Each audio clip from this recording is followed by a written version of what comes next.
You're stuck. You're a weightlifter, you program the snatch, the clean, the jerk movements to build explosiveness and power. At the lighter weight, you feel like lightning and nothing can slow you down. But as soon as you approach a reasonably heavier weight, the same errors creep up. The bar isn't traveling high enough for you to get underneath. Arms bending too early during the pull.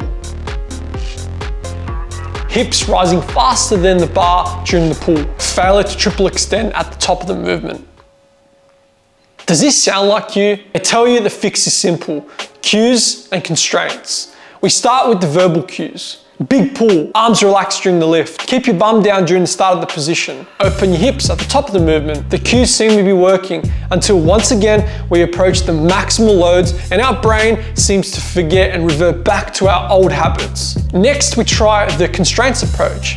Athlete X is bending their arms early. We encourage the use of straps to allow the individual to relax their grip, and this in turn forces them to use their legs. This strategy is yielding the result we are after, with the arms seemingly more relaxed, but as we get heavier, we don't want to run the risk of using straps becoming an accident, no matter how strong we think our pull-out game is. The result is the same. The heavier loads surface the arm bend once again. So we've tried verbal cueing, we've tried constraints, but getting mixed results. We need to bridge the gap between our technique for lower loads and higher loads. With all these things identified, this is where clusters come in to highlight those successful factors. Firstly, what are clusters? Well, in training at the basic level, we manipulate key variables to achieve our desired outcome. These are sets and reps. A traditional set might be 2 sets of 3 repetitions with 60 seconds rest in between each set. A cluster set is a regular set divided into small sets with rest in between. Clusters allow us to overcome 3 important factors that have a huge impact on our ability to create power and perform a successful lift over and over again. The first factor is fatigue. Fatigue kills power and speed. In traditional sets, especially for power type movements, position and speed degrades as fatigue creeps in during the sets. And this is where the strategy of clusters help us maintain that power and velocity over the sets by forcing you to rest between repetition and minimize fatigue build-up over the sets.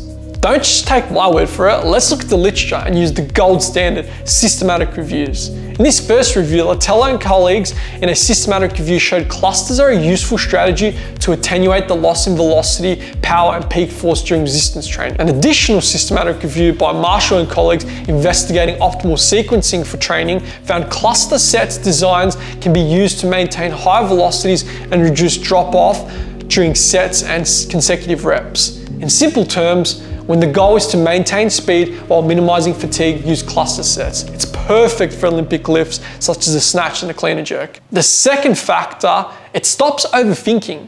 As part of skill acquisition, feedback is crucial. If athletes have no knowledge of their own errors during practice, well then this practice results in no learning. Feedback is essential if progress is to be made and continues to occur over time. Where this can be detrimental is constantly rewatching or receiving feedback after every single repetition. You rob the athlete of developing intuition of their own performance to be able to self-correct in real time, when you might not be there, or you're at a competition where you've only got a 30-second turnaround before your next repetition. The strategy of clusters work perfectly in this situation. For example, we've started a set of clusters for power cleans. In the first rep, I noticed the relative height of the barbell was lower than usual, and as a result, forced myself forward because I was unbalanced when I caught it. On the next repetition, I'm gonna force myself to jump as high as possible and keep that bar close to my hips. In the next repetition, you correct this and you think to yourself, I'm gonna focus on that again just to make sure it wasn't a fluke. It wasn't a fluke. The clusters that you have done have served their purpose by not letting you overthink the movement and focus on the lowest hanging fruit, the first thing that comes to mind. The third and final factor of clusters is that they bridge the gap between potential and expression. We fail to understand that it both takes skill and grit to truly express the high intensity loads of 85% and above, or a 8 RP and above.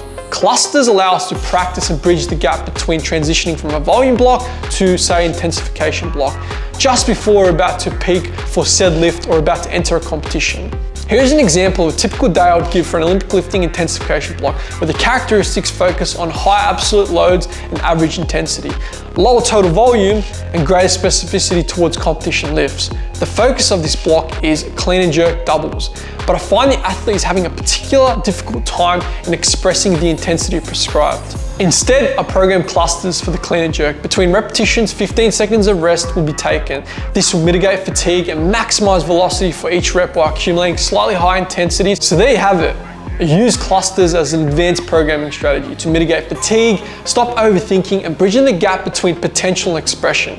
If you like this video, be sure to subscribe. Don't miss out on our weekly videos. Drop a comment below if you have any questions on programming Olympic lifts and how you may use clusters. Thank you for watching. I'm Aiden from Deep Training.